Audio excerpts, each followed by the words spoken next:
Bismillahirrahmanirrahim. Innal hamdalillah nahmaduhu wa nasta'inuhu wa nastaghfiruh wa na'udzu billahi min shururi anfusina wa sayyiati a'malina. May yahdihillahu fala mudilla lahu wa may yudlil fala hadiya lahu. Asyhadu an la ilaha illallah wahdahu la syarika lah wa asyhadu anna Muhammadan abduhu wa rasuluh. Ya ayyuhalladzina amanu taqullaha haqqa tuqatih wa la tamutunna illa wa antum muslimun. Ya ayyuhan nasu taqu rabbakumul ladzi khalaqakum min nafsin wahidah wa khalaqa minha zawjaha wa batha minhuma rijalan katsiran wa nisaa'a wattaqullaha alladzi tasaaluna bihi wal arham innallaha kana 'alaikum raqiba. Ya ayyuhalladzina amanu taqullaha wa qulu qawlan sadida yuslih lakum a'malakum wa yaghfir lakum dhunubakum wa may yuti'illaha wa rasulahu faqad faza fawzan 'azima.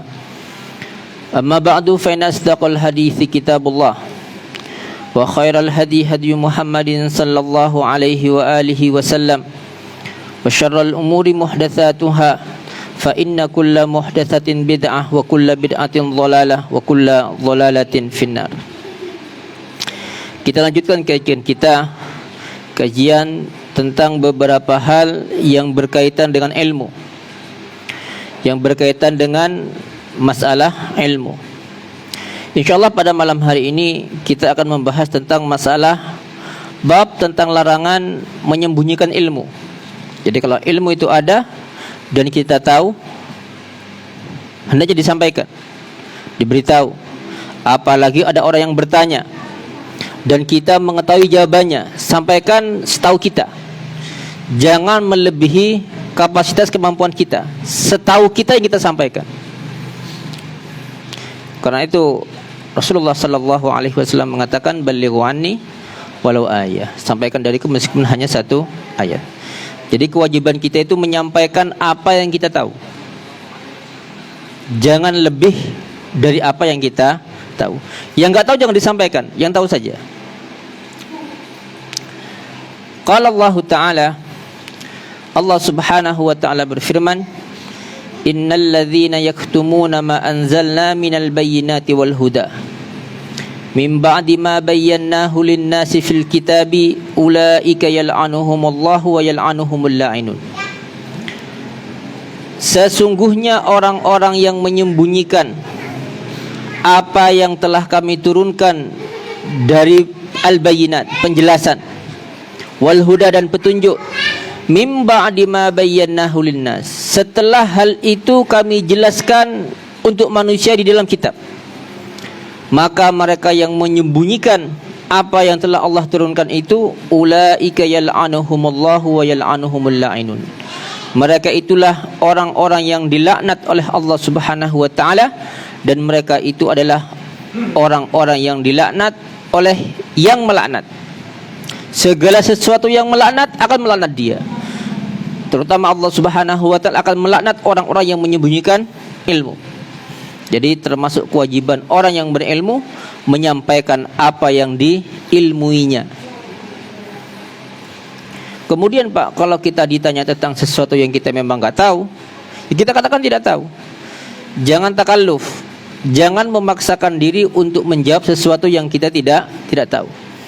Bahkan mengatakan Allahu a'lam itu Pak, kita mengatakan la a'lam, saya tidak tahu, itu merupakan perkara besar dalam agama. Bahkan para ulama mengatakan itu merupakan nisful ilmi, separuh dari ilmu. Karena kita manusia Pak, enggak mengetahui segalanya. Kalau ada beberapa hal yang, bahkan mungkin Pak, yang namanya manusia, sesuatu yang tidak dia ketahui lebih banyak daripada sesuatu yang dia ketahui. Para ulama dahulu Pak, itu kalau ditanya tentang enggak tahu, sesuatu enggak tahu, ya bilang enggak tahu. Mereka bilang enggak tahu. Bahkan Imam Malik itu Pak, ketika ditanya sering mengatakan la alam, saya tidak tahu. Imam Ahmad juga sama. Jadi bukan sebuah aib bagi seseorang ketika ditanya mengatakan tidak, mengatakan la alam, saya tidak tahu, atau la adri, saya tidak tahu. Itu bukan sebuah aib bagi mereka. bahkan sebuah kemuliaan.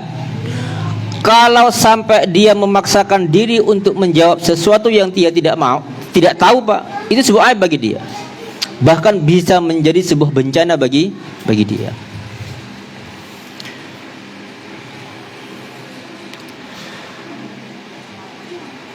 Dalam sebuah riwayat an Abi Hurairah radhiyallahu taala anhu qala Rasulullah sallallahu alaihi wasallam man su'ila an ilmin, barang siapa yang ditanya tentang sebuah ilmu,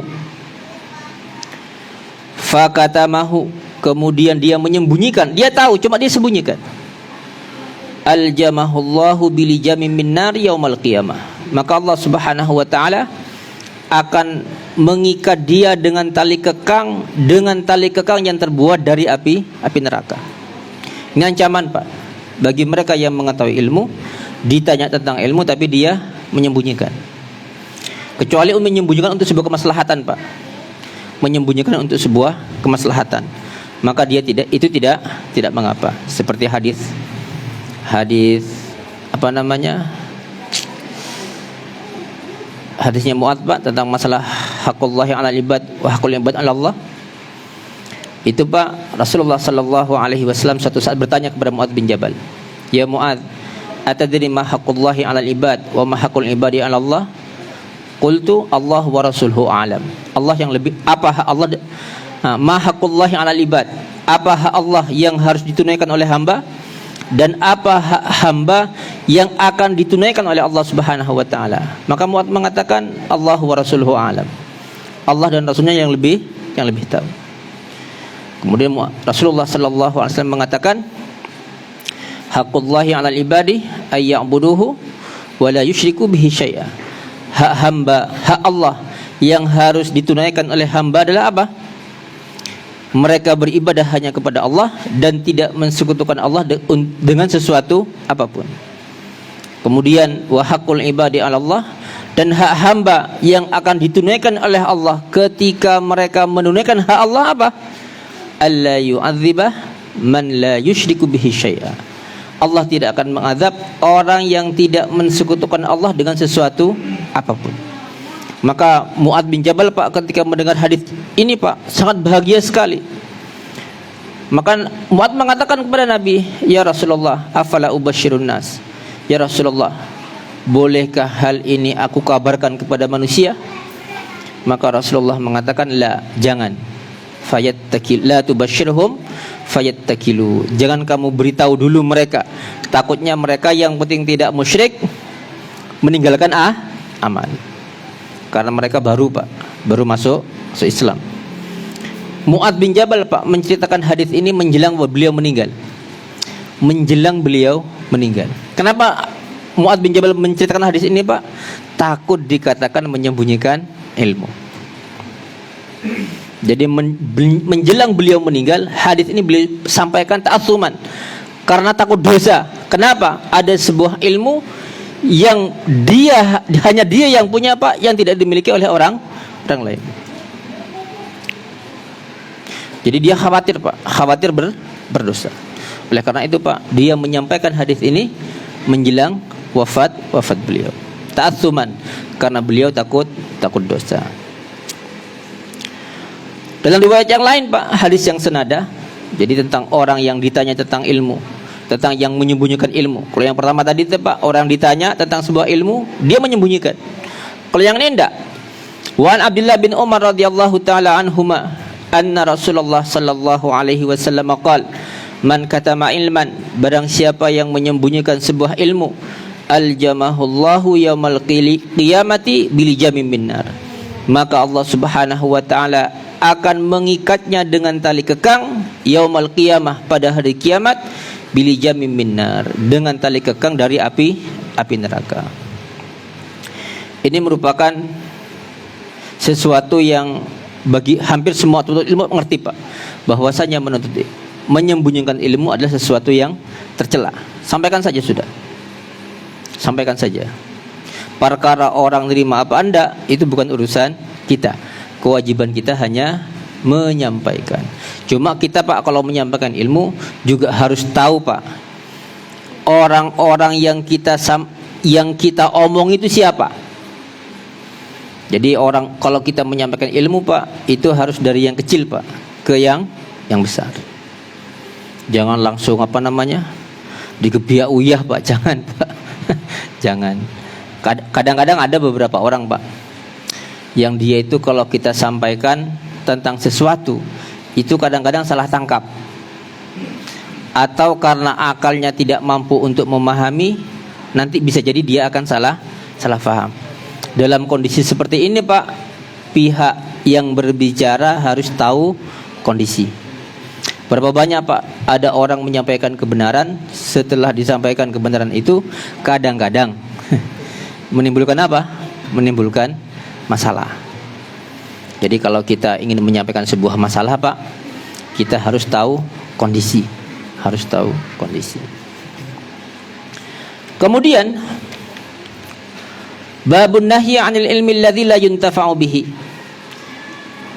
Bab tentang larangan dari ilmu yang tidak bermanfaat.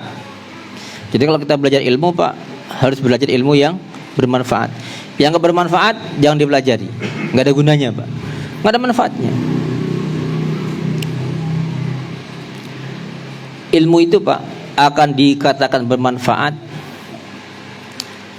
jika memenuhi 3 hal Pak. Yang pertama diamalkan, yang kedua diajarkan. Jadi ilmu itu Pak dikatakan bermanfaat, cirinya 3 hal Pak.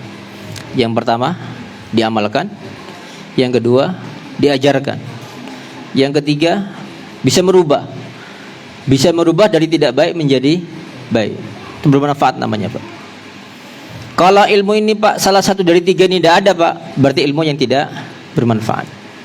Ilmu yang tidak diamalkan Pak tidak bermanfaat. Ilmu yang tidak diajarkan juga ilmu yang tidak bermanfaat. Kadang ada orang punya ilmu Pak, tapi dia nggak bisa ngamalkan. Dia ngajarkan orang lain yang diajarkan ngamalkan, yang ngajari nggak bisa ngamalkan. Kita ambil contoh Pak, ada orang paham fikih haji, berangkat haji nggak bisa dia, tapi dia ngajari orang fikih haji, sehingga orang itu bisa berhaji dengan haji yang benar. Yang nyampaikan tidak ngamalkan Pak, tapi yang diajarkan bisa ngamalkan. Atau bahkan Pak ada orang Pak alim. Kadang orang alim itu Pak tidak semua mengamalkan apa yang dia ilmui, tapi dia menyampaikan. Yang menyampaikan tidak ngamalkan Pak, tapi yang mendengar apa yang dia sampaikan itu apa? Mengamalkan. Oleh karena itu Pak, yang seperti ini Pak juga bermanfaat bagi yang mengajarkan Pak, meskipun dia sendiri tidak mengamalkan. Oleh karena itu Pak, ilmu itu akan bermanfaat jika salah satu dari 3 hal ini ada Pak.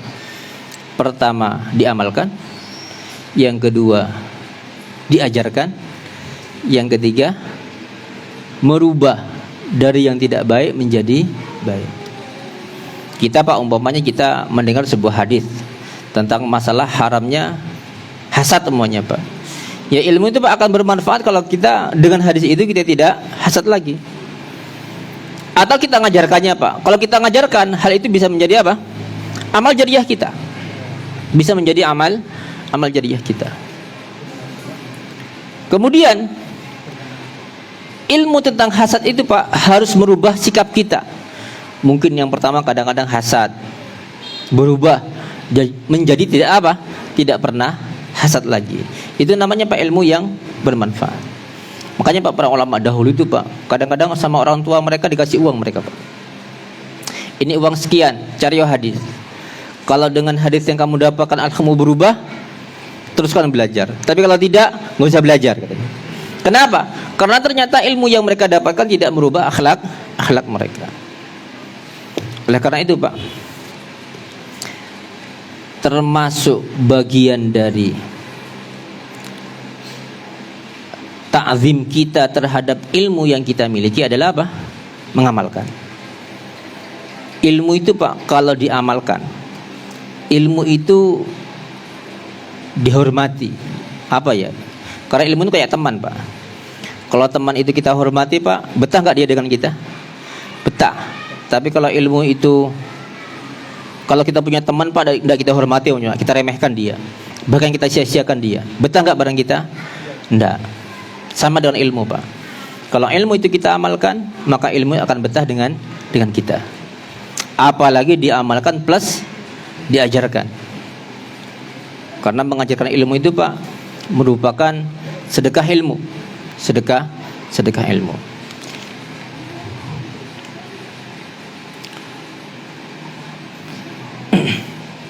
Bahkan Pak, kalau manusia itu mati, semua amalnya putus Pak.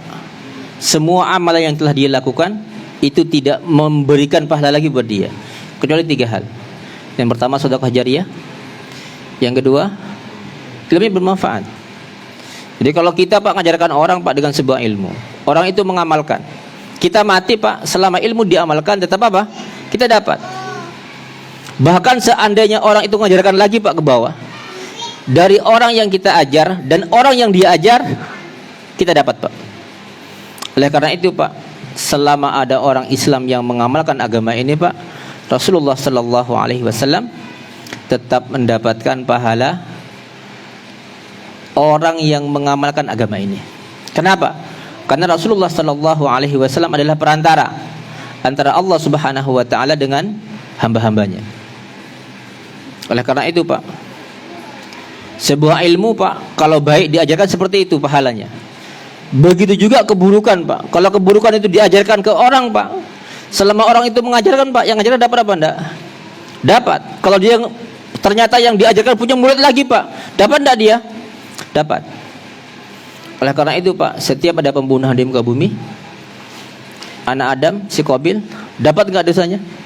Dapat. Kenapa?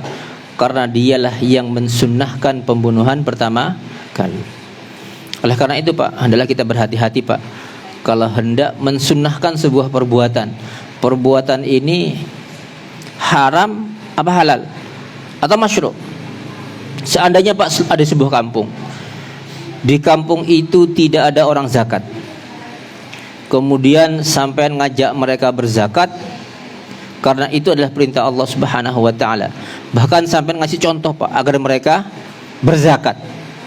Kemudian orang kampung itu ikut semuanya Pak, karena sampean ajari dan karena sampean ajak. Bahkan sampai kasih contoh Pak. Seandainya penduduk kampung semua berzakat Pak, sampai dapat pahalanya apa enggak? Dapat. Seandainya mereka punya anak, mereka ngajari anak-anak mereka Pak, seandainya anak mereka berzakat, sampai juga dapat. Oleh karena itu Pak, menyampaikan ilmu itu harus apa? Harus apa Pak ya? Menyampaikan ilmu itu Pak harus kita semangati Pak. Kenapa? Itu tabungan bagi kita Pak. Karena orang-orang itu Pak akan dikatakan beruntung kapan? Kalau ia melakukan sesuatu yang kira-kira bisa menjadi bekal untuk mati. Karena itu Rasulullah Sallallahu Alaihi Wasallam mengatakan, al-kayyisu man dana nafsahu wa amila lima ba'dal maut.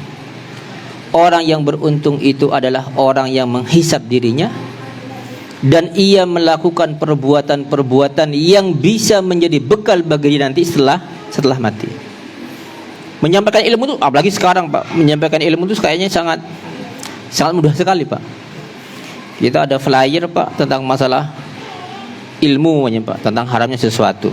Gak usah panjang-panjang katanya. Yang penting apa namanya? Bisa di-share Pak, tinggal bondo kuota sampai kemana-mana itu Pak. Ya iya.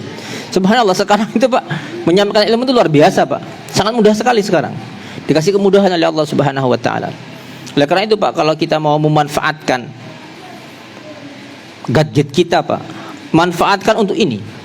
Karena ini jalan yang paling mungkin bagi kita Pak untuk bisa mendapatkan tabungan untuk bekal nanti menghadap Allah Subhanahu Wa Taala.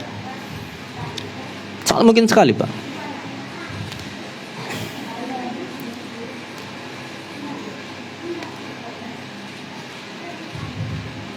Hadis yang pertama tentang masalah larangan untuk mempelajari ilmu yang tidak bermanfaat.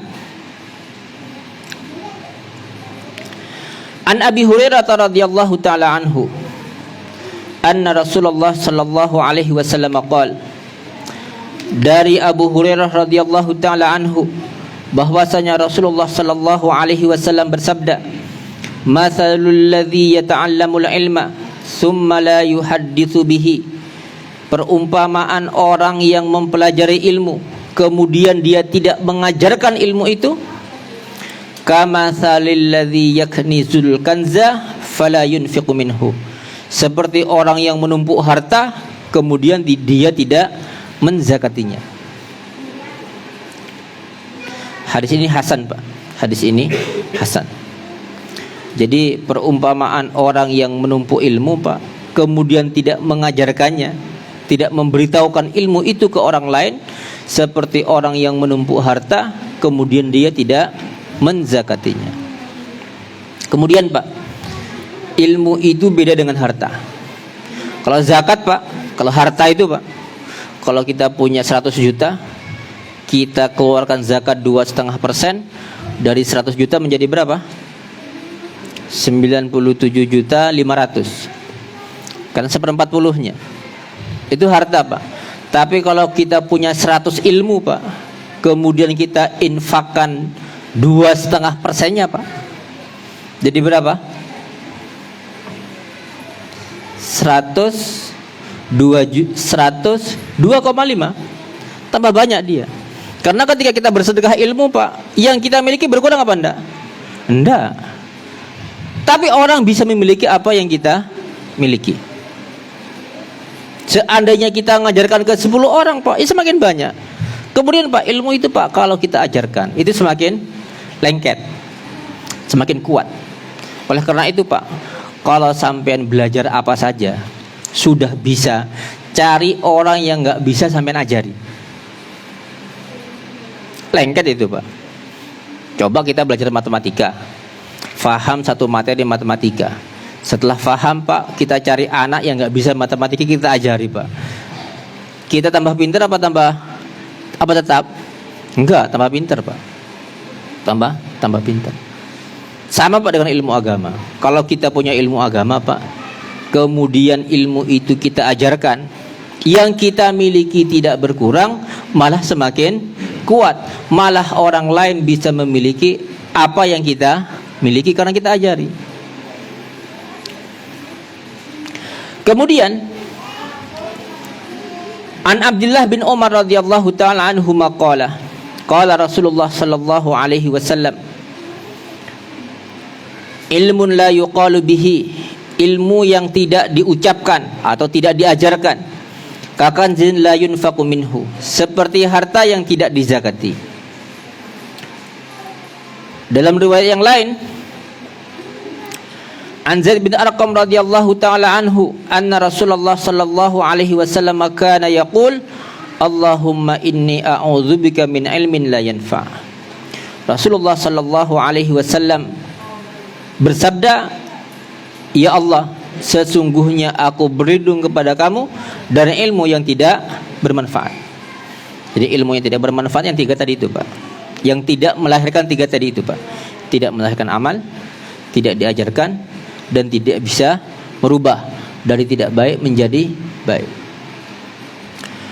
Wa min qalbin la yakhsha, dan aku berlindung kepadamu ya Allah dari hati yang tidak khusyuk. Karena hati yang khusyuk itu, Pak, hati yang selalu ingat bahwasanya dia akan kembali kepada Allah Subhanahu wa taala. Karena itu, Pak, ketika Allah Subhanahu wa taala bercerita tentang orang-orang yang tidak berat ketika melakukan sholat, Allah mengatakan wa innaha lakabiratun illa 'alal khashi'in. Sesungguhnya sholat itu sangat berat kecuali bagi mereka yang khusyuk. Siapa yang khusyuk itu? Alladzina yadhunnuna annahum mulaqu rabbihim wa annahum ilaihi raji'un. Orang yang khusyuk itu adalah orang-orang yang yakin bahwasanya mereka akan bertemu dengan Allah Subhanahu wa taala. Orang, Pak, kalau selalu yakin bahwasanya dia akan bertemu dengan Allah, berani macam-macam enggak, Pak? Tidak akan berani. Kenapa orang berani macam-macam, Pak? Berani bermaksiat, berani menzalimi orang lain, pokoknya, Pak. Kenapa? Karena ketika dia berbuat, Pak, sedang lupa, Pak, kalau dia akan bertemu dengan Allah. Seandainya dia ketika akan berbuat zalim, yakin akan bertemu dengan Allah dan Allah akan menghisapnya, berani macam-macam enggak dia? Jangan berani. Karena Allah mengatakan, Pak, siapa orang yang khusyuk itu, Pak? Orang yang yakin bahwasanya dia akan bertemu dengan Allah Subhanahu wa taala. Sehingga keyakinan dia bahwasanya dia akan bertemu dengan Allah, itulah yang merubah perilaku dia. Dari tidak baik menjadi baik. Karena orang itu, Pak, sebenarnya, Pak, pangkal orang banyak berbuat maksiat kenapa, Pak? Lupa dengan apa? Hari pembalasan. Lupa dengan adanya hari pembalasan. Coba, Pak, seandainya ada orang mau berzina, dia yakin orang berzina akan diazab oleh Allah Subhanahu wa taala. Jadi zina enggak? Enggak akan jadi. Pas akan berzina iling, Pak, bikin rokok iki. Jadi zina enggak? Enggak akan jadi. Kenapa orang itu korupsinya nyaman, Pak? Bahkan ketika dia korupsi, kayak orang enggak merasa salah sama sekali. Kenapa? Ini, Pak, masalahnya. Ketika dia berbuat, tidak ingat, tidak sadar dia, Pak, bahwasanya perbuatannya itu nanti akan menjadi pertanggungjawaban bagi nanti di hadapan Allah Subhanahu wa taala. Seandainya dia itu yakin, Pak, saya yakin, Pak, dengan korupsi dia. Enggak ada ceritanya, Pak, orang korupsi kemudian timbul keyakinan dalam hati bahwasanya apa? Dia akan dihisap oleh Allah Subhanahu. Tidak akan ada, Pak. Tidak akan ada ceritanya itu. Oleh karena itu, Pak, Rasulullah sallallahu alaihi wasallam sering mengingatkan umatnya ketika dia hendak memerintahkan sesuatu atau melarang sesuatu, yang disebut pertama kali apa? Man kana yu'minu billahi wal yaumil akhir. Jadi orang yang khusyuk itu, Pak, orang yang kata Allah Subhanahu wa taala, orang yang khusyuk itu adalah orang yang yakin bahwasanya dia akan bertemu dengan Allah Subhanahu wa taala dan dia akan kembali kepada Allah Subhanahu wa taala. Oleh karena itu, Pak, ayat-ayat yang pertama kali turun di awal-awal Islam itu ada banyak bercerita tentang apa? Surga neraka. Kenapa? Karena keyakinan dengan adanya hari akhir ini, Pak, itu pendorong yang paling kuat bagi kita untuk beramal baik. Dan rem paling kuat bagi kita untuk menahan kita dari berbuat maksiat. Karena itu, Pak, Rasulullah sallallahu alaihi wasallam dalam hadis ini, Pak, mengajarkan kita agar kita berdoa kepada Allah agar kita dilindungi dari apa? Ilmu yang tidak bermanfaat, yang pertama. Yang kedua, dari hati yang tidak khusyuk. Hati yang lalai dari Allah Subhanahu wa taala dan lalai dari ingat akan adanya hari hisab. Wa min nafsin la tashba, dan dari nafsu yang tidak pernah puas. Nafsu itu, Pak, kalau dituruti semakin puas apa semakin kurang? Semakin kurang, Pak. Karena nafsu itu, Pak, kalau dituruti enggak nontai, Pak. Kurang saja dia. Wa min da'watin la yustajabu laha, dan aku berlindung ya Allah dari doa yang tidak diijabahi. Jadi hadis ini, Pak, itu merupakan tentang masalah larangan mempelajari ilmu yang tidak bermanfaat. Itu sangat besar, Pak, faedahnya bagi kita, agar kita betul-betul memanfaatkan hidup ini untuk sesuatu yang bermanfaat. Jangan kita habiskan usia kita yang hanya sebentar ini untuk hal-hal yang tidak bermanfaat. Lakukan sebanyak mungkin perbuatan-perbuatan yang bisa menjadi bekal kita untuk mati. Kenapa? Karena itu merupakan tanda, Pak, tanda keberuntungan seseorang. Jadi orang itu, Pak, semakin kuat dia melakukan amalan yang bisa menjadi bekal untuk mati, Pak, semakin beruntung dia. Karena itu, Pak, Rasulullah sallallahu alaihi wasallam itu mengatakan ketika ditanya ayyul mu'minina aqyas, ya Rasulullah, orang mukmin yang paling beruntung itu orang mukmin yang bagaimana? Maka jawaban Nabi, aktsarahum lil mauti dzikra. Orang mukmin yang paling beruntung itu orang yang paling banyak mengingat mati. Wa aktsaruhum lima ba'dahu isti'dada, dan orang mukmin yang paling banyak mempersiapkan untuk bekal setelah mati. Nah, dan pintu ini Pak, mengamalkan ilmu ini Pak, mengajarkan ilmu, itu merupakan pintu yang sangat luas bagi kita untuk bisa mendapatkan bekal untuk menghadap Allah Subhanahu wa taala. Kalau Pak di sini musannif rahimahullah mengatakan, yang bagi 'alal alim ayyu addi zakata ilmihi, hendaklah bagi seorang alim untuk menunaikan zakat ilmunya dengan cara apa? Bi ta'limihi wa nashrihi, dengan cara mengajarkan ilmu yang dia miliki dan menyebarkan ilmu yang dia miliki. Wal intifa'u bihi, wal intifa'i bihi, dan mengajarkan ilmu yang dia miliki. Fa in lam yaf'al, jika dia tidak melakukan hal itu, tidak mengajarkan ilmunya, tidak menyebarkan ilmunya, kana ilmuhu kanzan yu'adzabu bihi yaumal qiyamah, maka ilmu yang dimiliki akan menjadi barang simpanan yang akan Allah gunakan untuk mengazab dia nanti di hari kiamat. Jadi apa namanya, mengajarkan ilmu itu Pak, itu merupakan zakat ilmu kita, merupakan zakat ilmu kita. Kemudian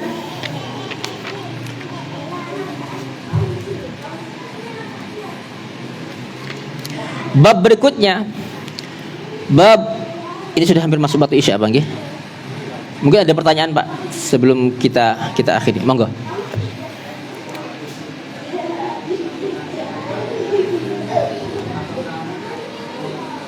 Coba nggak kedengaran Mas.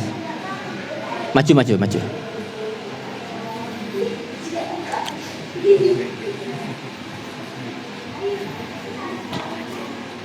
Masalah ilmu yang bisa mengalirkan faedahnya bagi orang Nggih. mengajari, apakah hanya mencakup ilmu agama saja Atau ilmu umum Bang, nggih.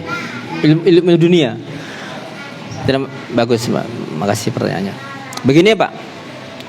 Rasulullah sallallahu alaihi wasallam mengatakan, kalau ada orang menanam pohon Pak, menanam pohon, pohonnya dimakan apa? Dimakan kelelawar umpamanya, dapat pahalanya enggak dia? Dapat pahalanya. Kalau nanti pohon itu dibawa kelelawar, bijinya tumbuh di mana-mana, yang tumbuh dibawa kelelawar, dapat pahala enggak dia? Dapat. Seandainya sampean Pak punya ilmu tentang dunia, bukan ilmu agama, ilmu cara mencari uang, ilmu dagang namanya Pak. Ada anak pengangguran, sampean ajari cara berdagang, gak usah ngasih modal, cuma ngajari tok sampean.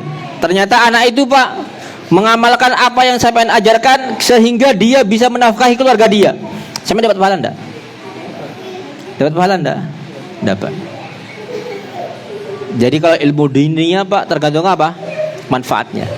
Tergantung manfaatnya. Maslahat enggak? Kalau membawa maslahat itu diakui syar'i apa enggak? Nanti pas ngajari ilmu berjudi umumnya Pak, ya beda Pak. Itu masalah dosa. Kalau masalah ilmu dunia Pak, dan ilmu dunia itu bermanfaat dan boleh secara syar'i Pak, dan manfaatnya dirasakan oleh banyak orang Pak, oh, subhanallah Pak, itu besar sekali faedahnya. Besar sekali faedahnya. Ini sampean ngajari orang buat aplikasi, bisa dia Pak. Kemudian dia buat aplikasi tentang masalah buku agama Pak. Kok banyak orang bisa ilmu agama gara-gara aplikasi yang dia buat. Pahala nggak bagi dia? Pahala. Dan itu besar sekali faedahnya. Karena itu Pak, subhanallah Pak, ini kelebihan orang-orang yang berilmu Pak. Sekarang itu banyak sekali aplikasi hadis, aplikasi Quran, sehingga kita mencari ayat, mencari hadis itu gampang sekali Pak. Bahkan genep sasarah-sarahnya. Dan itu Pak, pendananya luar biasa pahalanya itu Pak. Banyak sekali. Dan itu pun mereka bagikan gratis. Subhanallah. Kenapa? Pahala Pak yang mereka cari Pak. Ada sebuah buku Pak, mahal sekali bukunya. Mahal sekali bukunya. Ada satu perusahaan datang Pak, tak beli, hak ciptanya dibeli Pak. Kemudian dibagikan percuma sama dia. Hanya untuk apa? Jariah dia Pak. Untuk jariah. Itu luar biasa Pak. Sekarang Pak, subhanallah, Ya kita harapkan Pak, mudah-mudahan mudahnya kita menyebarkan ilmu itu Pak, saat ini Pak, dengan peralatan yang ada ini, itu bisa menjadi sebab pahamnya orang, tersampainya agama ini kepada banyak manusia. Sehingga apa? Sehingga banyak orang yang sadar bahwasanya mereka akan kembali kepada Allah Subhanahu wa taala dan mereka bisa mengamalkan agama mereka dengan baik. Karena banyak Pak orang Pak yang sebenarnya ingin baik Pak, ingin beragama, tapi mereka tidak tahu agama.